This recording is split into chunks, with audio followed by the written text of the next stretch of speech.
ng candles sa cake at mag-wish. Tingin ko hindi natutupad mga wish ko dahil rice cake yun. Naku, hindi yun naisip ni Mama. Rice cake ang binibili ko dahil gusto mo yun. Okay. Mula ngayon, gusto mo party na merong cake? Wow! The best ka, Ma! Oh, may puppy? Huh? Papi?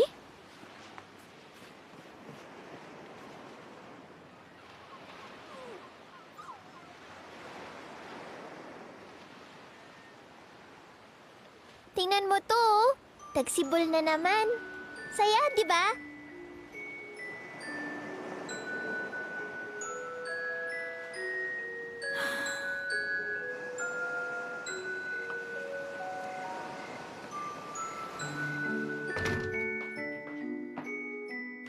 Napagod ako. Mama, na-perfect ko ang English quiz kanina. Nag-aral ako ng maigi, kaya napagod